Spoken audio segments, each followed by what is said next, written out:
안녕하십니까. 대구 수성구에서 MJ 가구과 헤럴드 학원을 운영하고 있는 박무재입니다. 이어서 7탄 강의를 해드리겠습니다. 기대하십시오.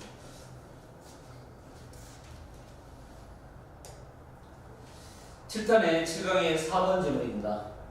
영도 7강의 4번 지문인데, 이 지문 같은 경우는 색의 지각에 있어서 정통적인 어떤 법칙은 있을 수 없죠. 즉 물리적인 세상에서 색깔이 실제로 우리 눈에 보이는 대로 우리가 지각할 수가 없어요. 그렇기 때문에 우리가 색깔을 보는 그 방식은 그것의 어떤 상황만큼 다양하다. 즉 다시 말해서 우리는 색을 다르게 인식한다는 겁니다.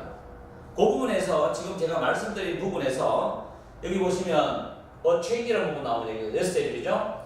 A change in the color labeling 이죠. 어떤 색깔이 이웃하는 그 색깔이면은 우리가 그 색깔을 다르게 보는 결과를 갖는다. 왜냐하면 상호적인 영향력 때문에 색깔이 서로에게 끼칠 수 있는 상호적 영향력 때문에 여기 포인트거든요. 여기서 어떤 지각이라든가 인식에 대한 부분은 수능 출제자분들이 굉장히 관심을 많이 가지고 있는 부분입니다. 그래서 이 지문은 제가 예상 문제를 만들어 봤고요. 문제수도 굉장히 많아요. 문장 요약이라든가 어휘, 빈칸, 묘지 또는 뭐 순서 혹은 색깔의 인지에 대한 무관한 문장 정도를 출제를 할 수 있을 것 같습니다. 그 다음 지문은 7강의 7번 지문입니다. 7강의 7번 지문인데 앞에 있는 지문은 약간 난이도가 떨어져요. 그렇지만 나름 괜찮아요. 오락의 우수성은 그 오락이 감정적 반응을 청중로 사이에서 관객 청중 사이에서 불러일으키는 한 종종 그 청중에서 이 오락이 평가가 되고 이게 청중로 사이에 어떤 의견으로 이어집니다. 야, 그거 재밌더라. 그래서 너 한번 봐라. 너 한번 들어봐라. 이렇게 평가를 받는다. 그래서 첫 문장에 보면 오락의 우수성은 종종 측정된다. 관객에 의해서 to the degree that 어떠한 정도로 또는 어떠한 한 그 오락이 있어 오락이죠. invoke 불러일으킵니다. 감정적 반응을 그 관객들 사이에서 그것은 결국 어떤 평가나 의견으로 이어진다는 게 이 글의 주제문이거든요. 여기에 맞춰가지고 무관한 문장 순서 또는 빈칸의 비 혹은 문장 요약까지도 가능할 수 있습니다. 이 직접 연계 또는 간접 연계 가능해요. 오락에 대한 질문이 입에서 전 시리즈에서 오락에 대한 몇 개 있었죠. 그걸 통합하면 간접 연계까지도 고난도로 갈 수 있습니다. 고난도로. 그래서 생각을 잘 해주십시오. 그 다음 지문은 7강의 11번, 12번 지문인데요. 보통 선생님들은 7강의 11번, 12번 지문이 너무 장문이고 또 시간 소요도 많고 지문이 어렵다. 이 지문은 사실 어렵습니다. 어렵다고 해서 출제되지 않을 걸로 보는데 이게 만약에 직접 연결로 출제가 안 된다면 간접 연결로 출제되고요. 이 지문이 너무 길다고 판단되면 요약해서 교수님이 요약해가지고 축약해서 문제를 낼 수가 있거든요. 결국 인간은 어떤 글을 발견하거나 또는 인쇄술이 발달되기 이전에 인쇄술이 발명되기 이전에는 어떤 정보를 저장할 수 있는 게 굉장히 간단했고 한계성에 부딪힐 수밖에 없었어요.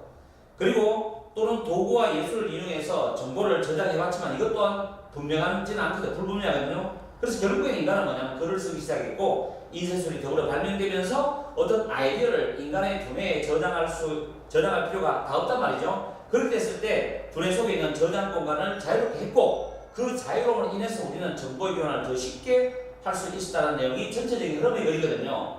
그게 맞춰봤을 때 이거는 인간과 기억력과 정보 저장 능력을 통합하면 직접 또는 간접 연계로 출제가 가능할 수 있겠습니다. 거기에 맞춰가지고 일부 문제를 연결해서라든가 어휘라든가 또는 문장 위치는 제가 줄여서 여기서 문장 위치 문제는 줄였을 때 가능하거든요. 그거 한번 생각해 보시고 공부를 해주시기 바랍니다. 간접 연계를 꼭 염두에 주십시오. 이 지문은.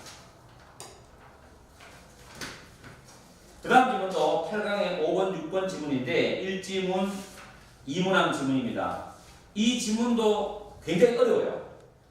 사람들이 첫인상을 통해서 어떤 이야기를 만들어내겠죠? 그리고 그 관계에 대해서 선입견을 가지고 상대방한테 다가갑니다.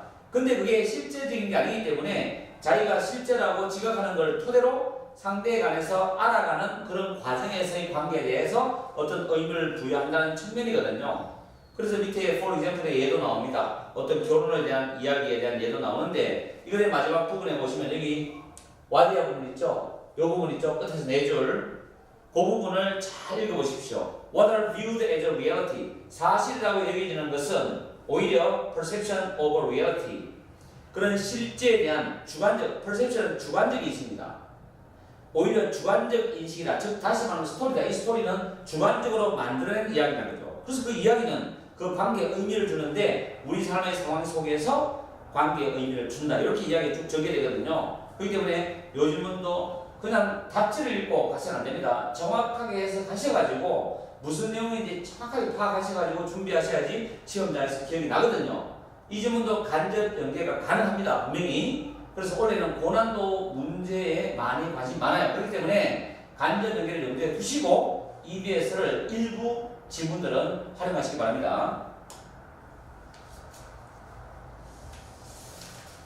그 다음 지문은 역시 대중매체, 조금 전에 오라고 했죠. 대중매체 속에서 감정이 강력하게 발휘된다라는 지문입니다.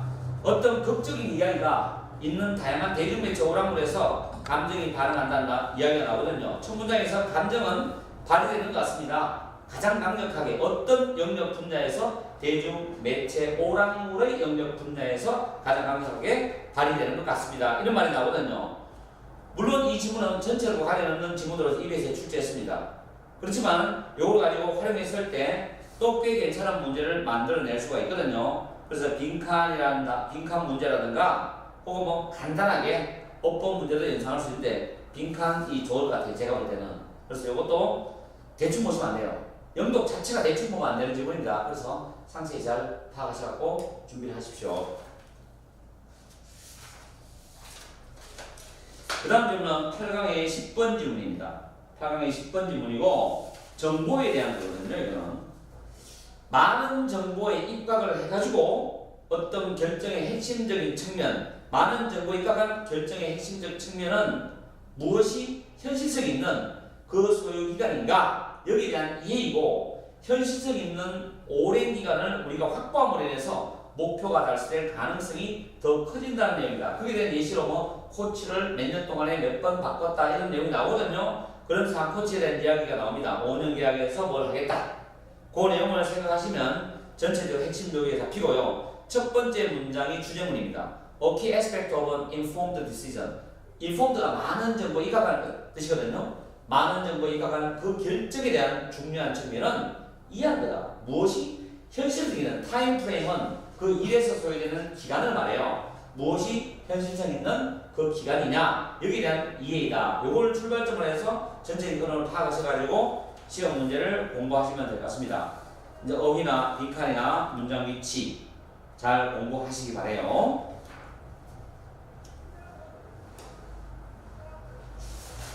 그 다음 지문도 1지문, 2문항 지문입니다. 8강의 11번과 12번 문제입니다. 이 지문은 생물학에서, 생태계에서 야생동물을 보존해야 돼? 아니면 방치해야 되는데, 야생동물을 보존하는 문제나 야생동물을 인간이 개입하지 않고 자연 그대로 야생동물의 개체수가 돌아가도록 만드는 거나 어차피 정치적인 문제가 된다는 거죠. 이래도 문제가 되고 저렇게 해도 문제가 된다는 그런 측면에서 이 지문이 직접 연계로 안 나온다 하더라도 간접 연계를 다른 지문과 생태계나 야생동물의 종족 보존에 대한 지문이 EBS에 많거든요. 그 지문과 연계시키면 간접 연계를 충분히 낼 수가 있습니다. 그래서 간접 연계를 염두에 두고 제가 예상문을 만든 거기 때문에 그 토대로 공부하시기 바랍니다.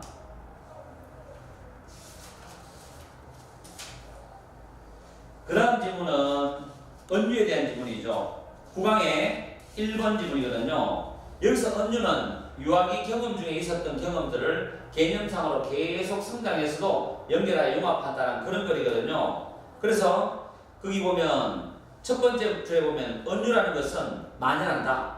모든 언어에서. 그리고 인간 사고 전반에 걸쳐가지고 언유라는 게 만연하는데 여러분이 어떤 지역에 출신이든 간에 그렇다는 이야기고요. 그리고 이 언유라는 것은 뭐와 연관되어 있냐? be wired into 뭐와 연관되어 있다는 말은 결국에 그게 내장되어 있다는 겁니다. 인간의 두뇌에 언유가 내장되어 있다. 유아기 때부터 일찍, 그리고 그런 말을 금방 배우는 그런 아기 시대부터 일찍 이게 내장이 되어 있다는 글이 나오고요. 이걸 언어학자들은 결국 이 과정을 융합이라고 conformation이라는 단어를 썼습니다. 여기서. 그리고 밑에 내려가 보면 인생의 후반부에라는 단어 나오죠. 레이로부터요. 여기서부터입니다. 끝에 세 줄 있죠. 인생의 후반부에 우리는 애착 또는 신체적인 따뜻함, 이것이 똑같지는 않다는 것을 알고 있어. 그렇지만은 이 애착, 애정, 또 신체적인 따뜻함, 이것이 뭐냐? 우리 유아기 경험에 있었기 때문에, 우리가 겪었기 때문에 부모님과 우리는 계속해서 그것들을 개념상으로 연관지어 나간다는 겁니다. 물론 이게 어떻다는 것은 그 뒤에 내용이 나오겠지만 일단 여기까지 글이 나오기 때문에 그걸 생각하셔서 시험 문제를 풀어보시기 바라고요. 예상 문제라면 연구해 보십시오.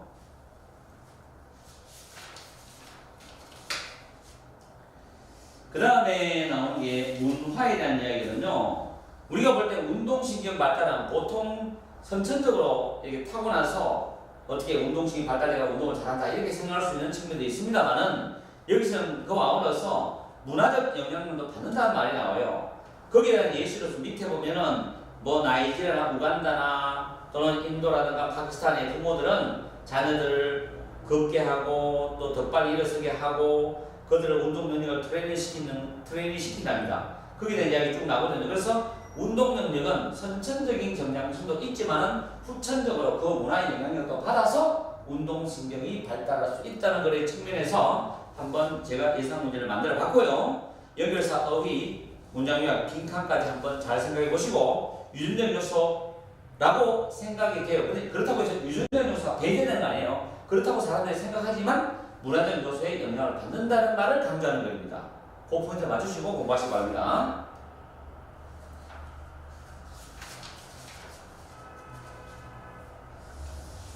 그 다음에 지문은 9항의 8번 지문이거든요. 이 지문은 감정입니다.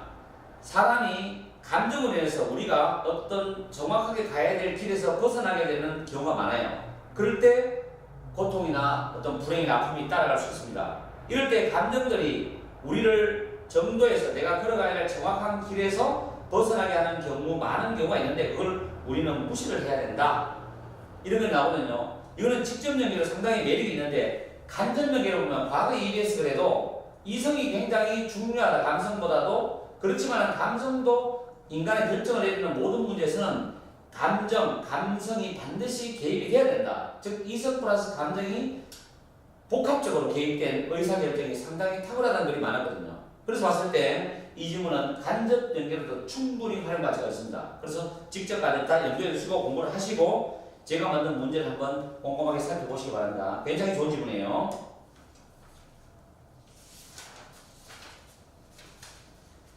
그 다음 질문은 9강의 10번 질문인데 강력하게 추천드리는 글입니다. 이거는 EBS에서는 요약 문제로 출제가 되었습니다. 출제가 되었고 성관계이거든요.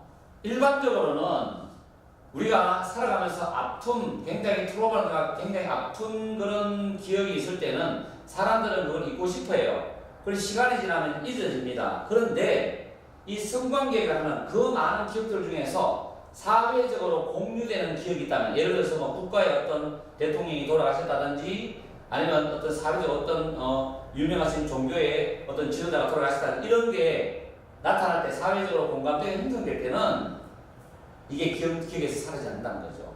그런 부분에서 여기 나오는 단어 중에 카운터 액트라는 굉장히 중요한 단어거든요. 이 지문 통틀어서 한 단어로 빈칸 내면 이게 빈칸 자리고 그 다음에 이걸 어휘 문제로서 강력하게 제가 추천드리고요. 그리고 마지막 부분, 마지막 문장은 절대 놓치지 마세요. 빈칸으로서 값어치가 있는 문장입니다. 그렇기 때문에 여기 보면 성관계역 이 문장과 여기 더몰 부분이 있죠. 이 부분은 확실하게 잡으세요.